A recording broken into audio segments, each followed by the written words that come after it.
चलो problem number 2 निकालो। एक बार क्वेश्चन को मैं रीड कर दे रहा हूँ, समझा दे रहा हूँ, उसके बाद फिर इसको अप्लाई करेंगे। क्या लिखा हुआ है? State what will be the residential status under the income tax act 1961। भैया रेसिडेंशियल स्टेटस क्या होगा? सिंपल सा question. Of the following person for the assessment year 24-25 giving reasons for your answer. सीधा सा बात है, इतना बड़ा लंबा चौड़ा लाइन में सिर्फ बोला है क्या? रेसिडेंशियल स्टेटस निकालो रीजन के साथ। किसका कहानी है? बोला है मिस्टर एच का स्टोरी है। Mister H came to India from England. कहां से आया? On June 30, 2017। 30 जून 2017 को वो इंडिया आया। तो हम लोग के पास हमें ना इस चैप्टर में डेट्स निकालने हैं, कब आया कब गया, उसके बीच कहां था, इंडिया में था ना बाहर था, ऐसे करके।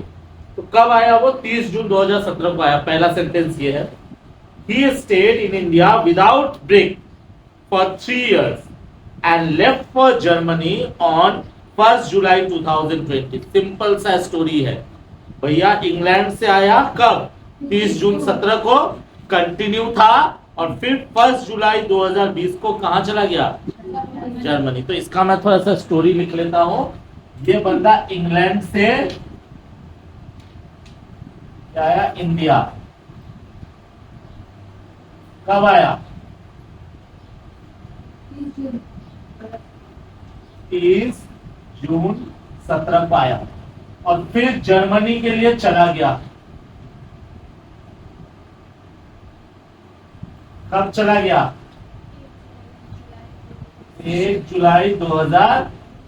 अच्छा एक बात बता, फिर इस डेट से इस डेट तक वो कहां था? पक्का बात? अच्छा अब एक चीज सुन लेना, अगर कोई बंदा 30 जून को इंडिया, जैसे मान लो आज कितना तारीख है? 5 में। अगर कोई इंडिया में आता है, इंग्लैंड से इंडिया आया, ठीक है, तो क्या कहलाएगा? आज इंडिया में है ना इंग्लैंड में? सुबह सुबह इंग्लैंड में था 4 बजे और अभी 11 बजे इंडिया में। पता आज 5 तारीख को इंग्लैंड में ना इंडिया में? तो दोनों जगह इंग्लैंड भी है इंडिया भी है। क्यों? कुछ दिन का कुछ पोर्शन वो इंग्लैंड में है, कुछ पोर्शन इंडिया में। और मान लो अभी 2 घंटा रह के वो जर्मनी चला गया, तो बताओ इंग्लैंड इंडिया मतलब जिस दिन इंडिया में आएगा वो दिन काउंट होगा कि वो इंडिया में है, और जिस दिन इंडिया से जाएगा वो दिन भी काउंट होगा कि वो इंडिया में है। मेरी बात समझ में आ रही है?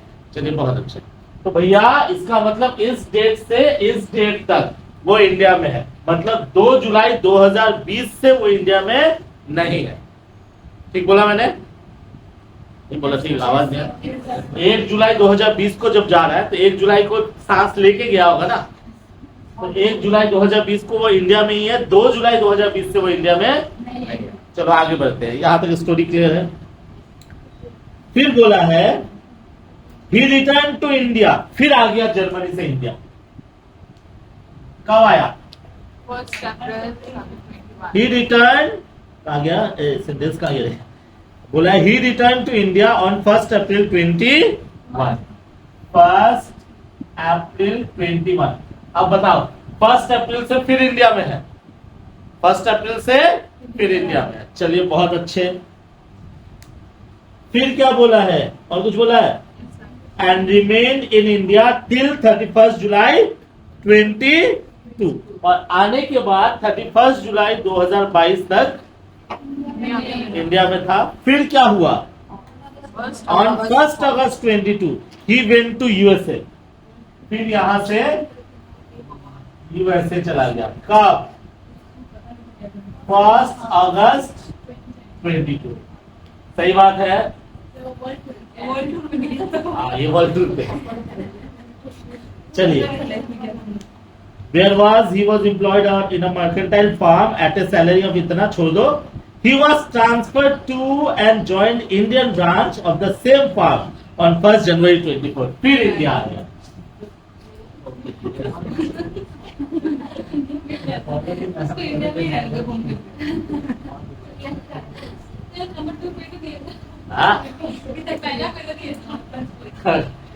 कितना अच्छा होता ना, हम ही लोग का स्टेटस बोल देता, हम लोग डायरेक्टली एक स्टेट पे बोलते सर जिएंगे यहाँ मरेंगे यहाँ।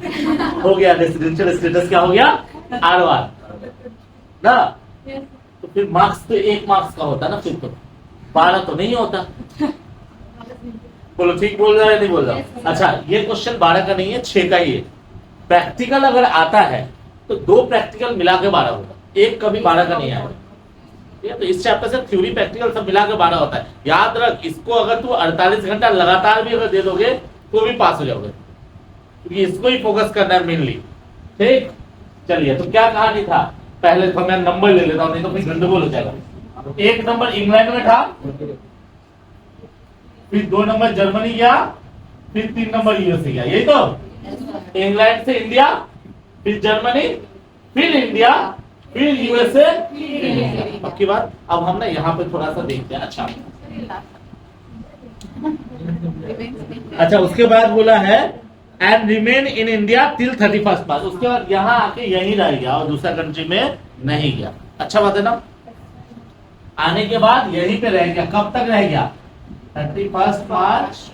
ये मैं नहीं लिखता हूँ यहाँ पे, वो मतलब यहीं रह गया। अब क्या करना है हमको? कैलकुलेशन करना है, डिटर्मिनेशन ऑफ रेसिडेंशियल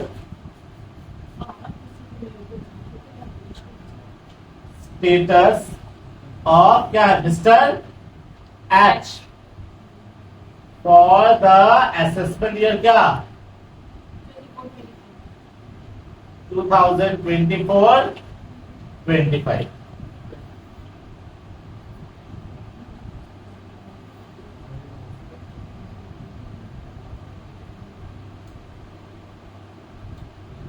यहां डालेंगे ईयर, यहां डालेंगे डेज स्टेट इन इंडिया। हमको सिर्फ इंडिया में कितना दिन है उसी से मतलब है, बाकी चीजों से कोई मतलब नहीं है। वो कहीं भी जाए, बाहर में जाए, कोई फर्क नहीं पड़ता। इंडियन गवर्नमेंट बोल रहा है कि इंडिया में कितना दिन है उसका पता कीजिए।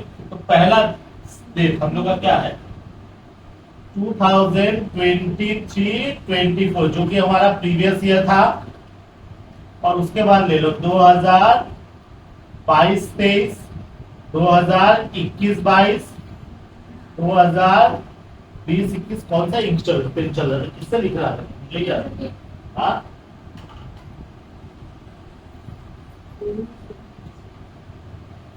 2019-20, 2018-19, 2017-18, 2016-17।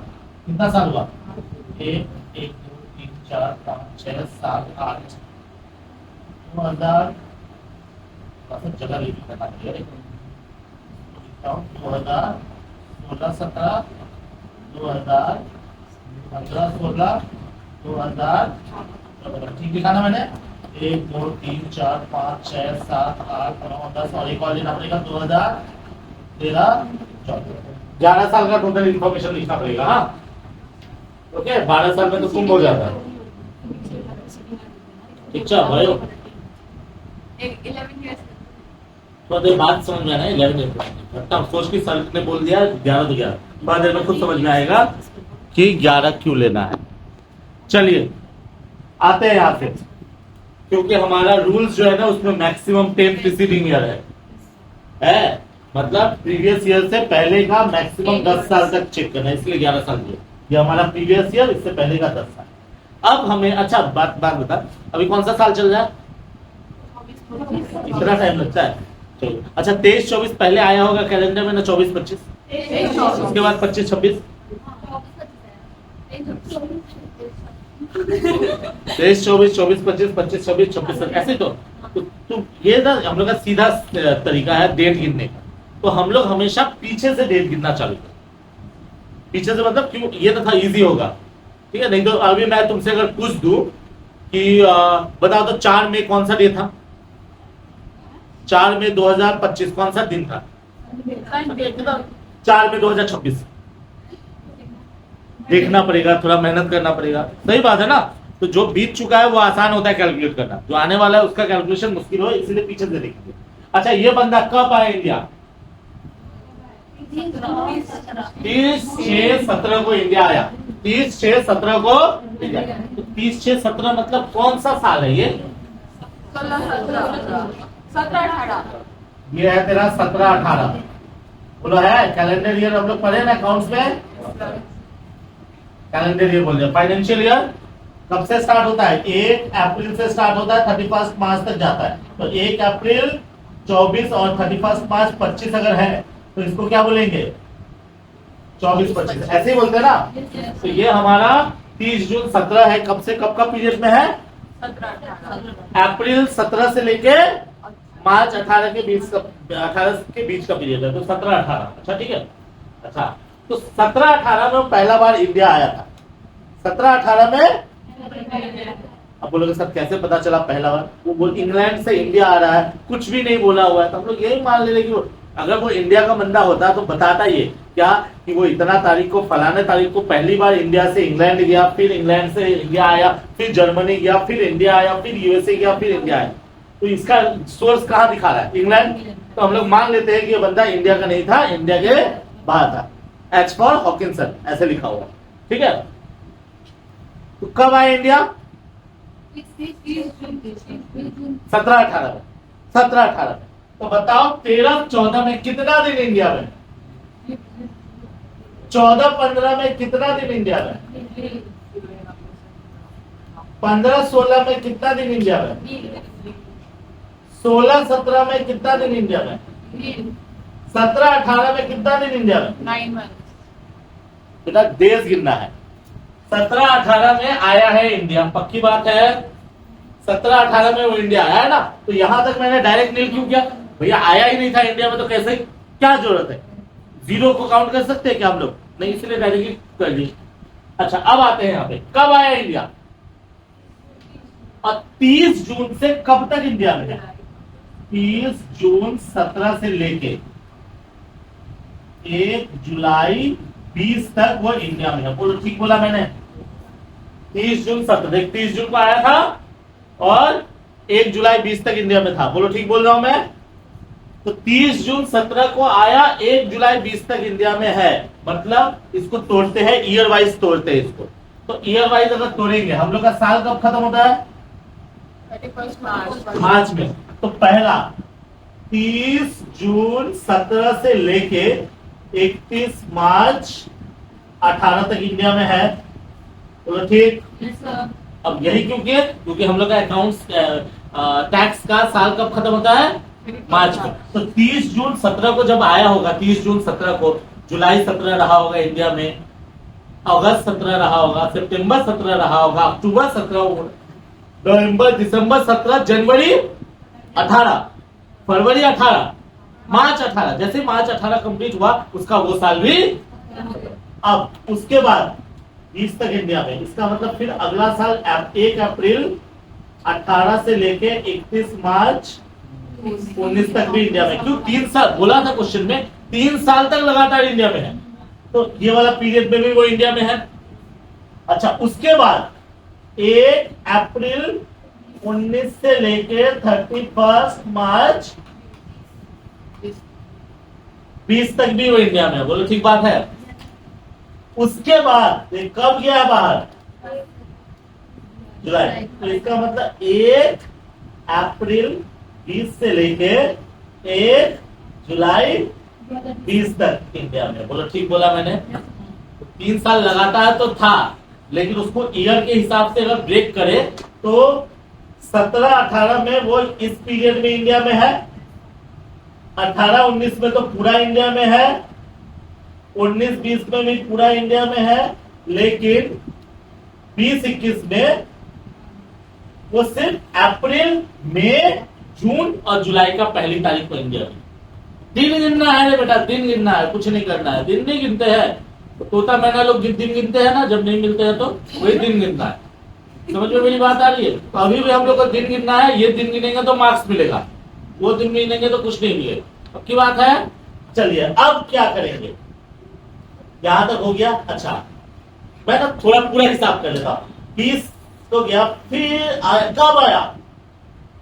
21 1 अप्रैल 21, मतलब ज्यादा दिन नहीं रुका। जुलाई के बाद अगस्त, अगस्त 20, सितंबर 20, अक्टूबर 20, नवंबर 20, दिसंबर 20, जनवरी 20, फरवरी 20, मार्च 20 तक वो जनवरी में था और अप्रैल 21 को आ गया। 1/4/21 को आ गया और फिर कब गया? 1/8/22 को गया। 1/8 तो 1 अप्रैल से लेके 31 मार्च 22 तक वो इंडिया में तो था। क्यों? 1 अगस्त 22 को वो इंडिया से बाहर जा रहा है। बोलो ठीक बोल रहा हूं मैं? तो 1 अप्रैल 21 से लेके 31 मार्च। आपने बोला था जिस दिन वो आधा दिन इंडिया में क्यों करेगा, वो दिन काउंट करेंगे। अब तो देख क्वेश्चन में वही तो काउंट है। 1 अगस्त को बाहर जा रहा है तो 1 अगस्त और कौन सा था? कौन सा था? पहुंचेंगे, रुक जा। अब अगला डेट कब तक वो इंडिया में है? 1 अगस्त 22 तक वो इंडिया में है ना। अब अगला साल 1/4/22 से लेके 1 अगस्त 22 तक इंडिया में। बोलो ठीक बोला? ये हो गया तेरा 21-22 का साल, ये हो गया तेरा 22-23 का साल। फिर आया, कब आया रे? 1 जनवरी 24 को आया। 1 जनवरी 24 कौन सा साल है रे? 1 जनवरी 24 को आया और कब तक था? 31 मार्च 24। ये मतलब ये कौन सा साल है? 23-24 है। तो हमारा मिल गया हमारा डेट। हमें डेट्स निकालने हैं शाहरुख खान की कि कब कब अवेलेबल। ये उसी के हिसाब से बनेगा ना पठान 3, समझे? अरे तू बन गया होगा 3। अभी शाहरुख खान का चेंज हो गया, वो डायरेक्टली पठान 3 बनाएगा।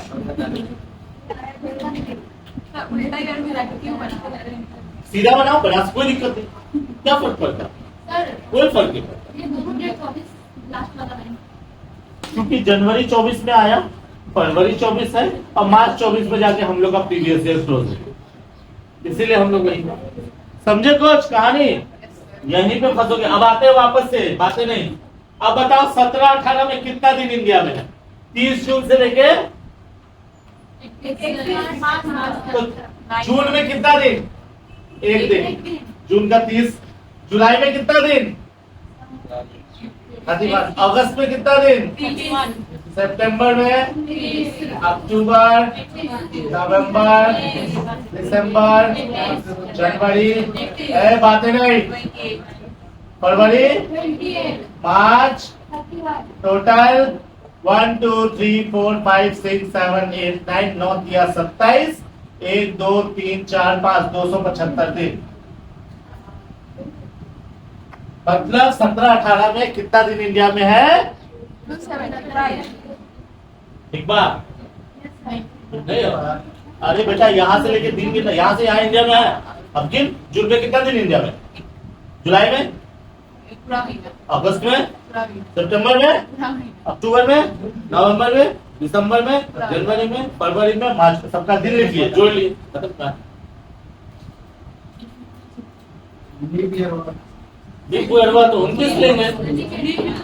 क्लास 4 में बैठा है ना, 4th सेमेस्टर में। कुछ तो समझ, लिहाज कर, नहीं तो कब बेइज्जती होगा कोई ठीक नहीं। 4th सेमेस्टर में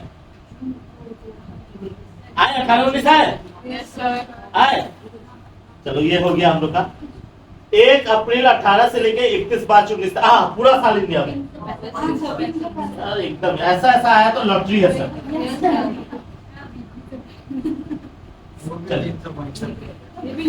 1 अप्रैल 19 से लेके 31 मार्च 20 तक 367 कौन सा स्कूल में पढ़ता है भाई? 66 होगा। लीप ईयर 66 होता है, 67 तो होगा। अच्छा हिंदी नहीं समझा। 66 366 क्यों होगा? क्योंकि ये लीप ईयर है। कैसे पता चलेगा लीप ईयर? अगर किसी भी साल को 4 से डिवाइड करो, कट जाए तो लीप ईयर है। सोचो हमको तो तुम लोग स्कूल टीचर बना देते हो, ठीक है? तो ये लीप ईयर है, ये लीप ईयर है, 24 लीप ईयर है और 16 वाला लीप ईयर है। ये 3 ही लीप ईयर है तुम लोग का, याद रख, दिमाग नहीं लगाना है। चल अब 1 अप्रैल 19 से लेके 31 मार्च 20 तक हो गया। अब 1 अप्रैल 20 से लेके जुलाई 20 तक, 20-21 में अप्रैल में कितना दिन? 30, मई में, 31, जून में, 30, अरे लाजमान से मत। अरे भाई बंदे सही लेके उठना नहीं बनता है ना। अप्रैल में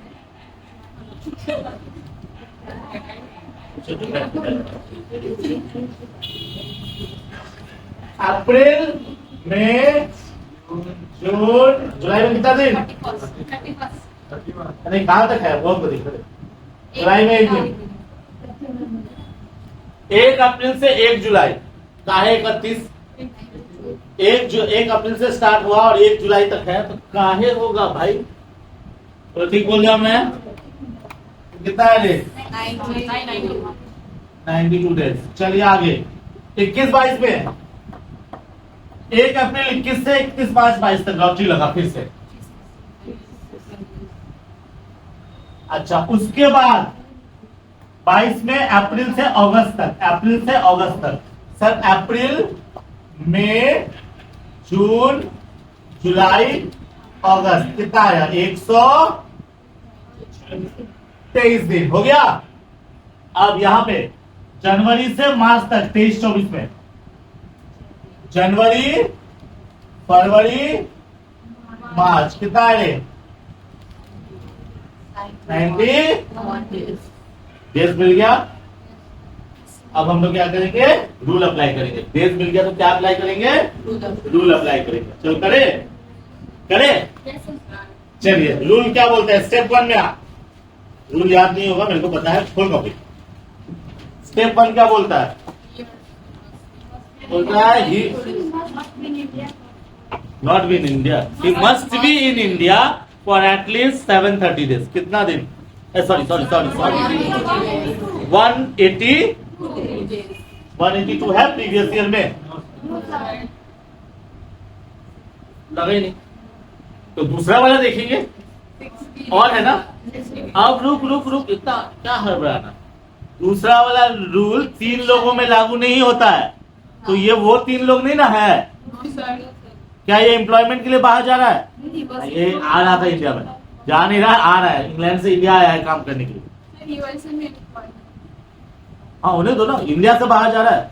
अब बोलोगे सर आ रहा है, वो असल में वो इंग्लैंड से इंडिया आया, फिर जर्मनी गया, फिर इंडिया आया, फिर यूएसए गया, तो असल में इंग्लैंड का नागरिक है जो यूएसए काम करने जा रहा है।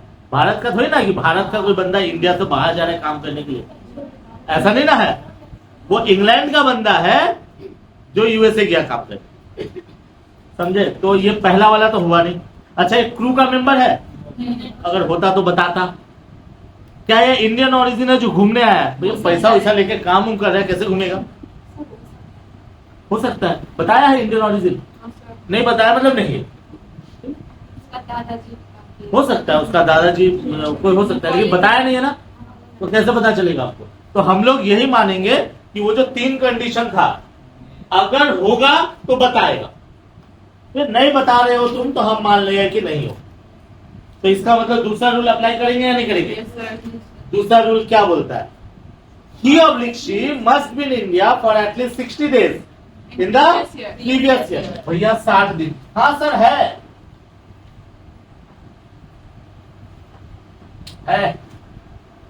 more than 60 बोला है। और क्या चेक करना है? 4 साल में 365 दिन। तो भैया 1 2 3 4 सर मोर देन 365 डेज। बोलो हुआ? क्या हुआ बंदा? भूल गया। That's all. कितना इजी है, लेकिन डेज गिनने के बाद इजी है, डेज गिनने में ही झमेला है।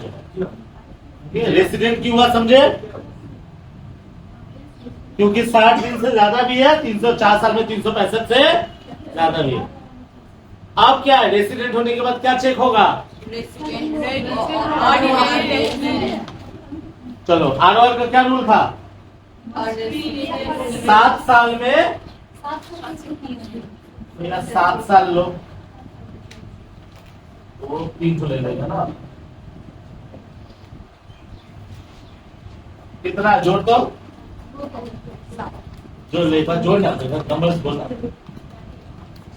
123 365 92 304 731 तो ऐसे ही हो रहा है तो हम क्या बोले नहीं डेज गिन ले ना एक बार गिन ले गिन तो कितना आ रहा है 1586 1586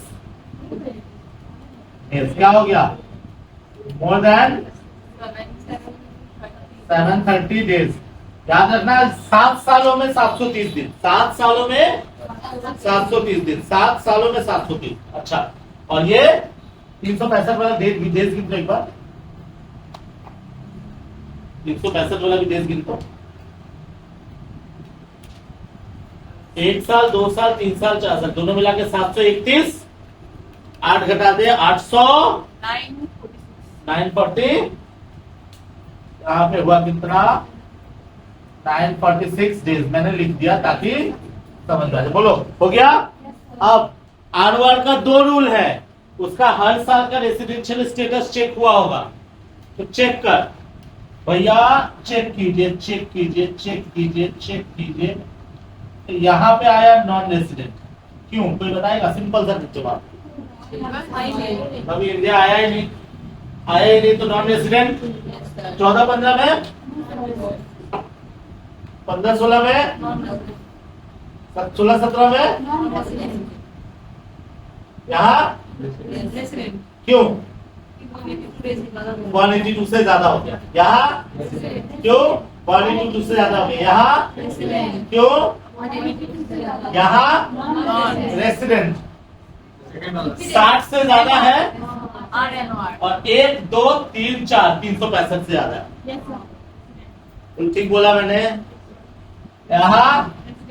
यहाँ रेसिडेंट सर 60 से ज्यादा है और 1 2 3 4 मिला के 365 से ज्यादा है तो कितना बार रेसिडेंट हुआ रे 1 2 3 4 5 6 बार रेसिडेंट वो इंडिया आ रहा है जा रहा है फिर भी वो रेसिडेंट है जब से इंडिया में आया है तब से रेसिडेंट ही हो रहा है बोलो सही बात है अब बताओ इसका स्टेटस क्या होगा आंसर क्या हुआ स्टेटस क्या निकला वो देना पड़ेगा कि नहीं देना पड़ेगा उसका भी कहानी है इंसिडेंस ऑफ टैक्स पे हमारी बात कुछ समझ में आई अरे हाँ ना तो बोल अब ये डायरेक्ट नहीं लिखना है इसका एक स्टेटमेंट होगा लिखने का क्या स्टेटमेंट होगा तो स्टेटमेंट मैं बता दूं तुम लोग ना जितना तुझे को स्पेस चाहिए उतना स्पेस छोड़ अंदाजे पे और अगले पेज में इसका डिसीजन लिखे ये तो वर्कशीट हो रहा है लिखने का तरीका एक तो आसान तरीका बहुत आसान तरीका मैं बताता हूँ कितना जगह लगे उतना जगह छोड़ लिए बोलो लिखो क्या कहा तुम लोग कहानी क्या है सर वो 60 दिन से ऊपर रहा है और 365 से ऊपर मतलब दूसरा वाला रूल फॉलो किया है तो लिखो mister H satisfies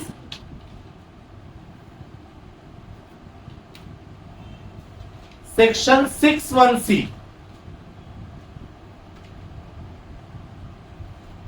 stop hence he is a resident stop further he also satisfied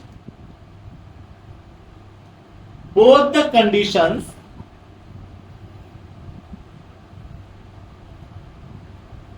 lying under section lying under section section 66A कैसे लिखा था सेक्शन देख लेना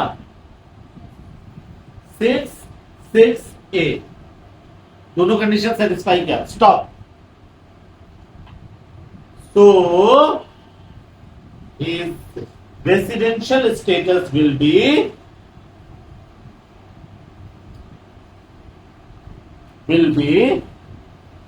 resident and ordinarily resident for the assessment year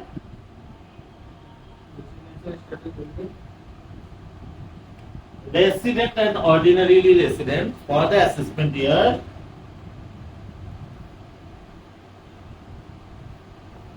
2024-25 2024-25 answer ये हुआ 6 marks का proper question.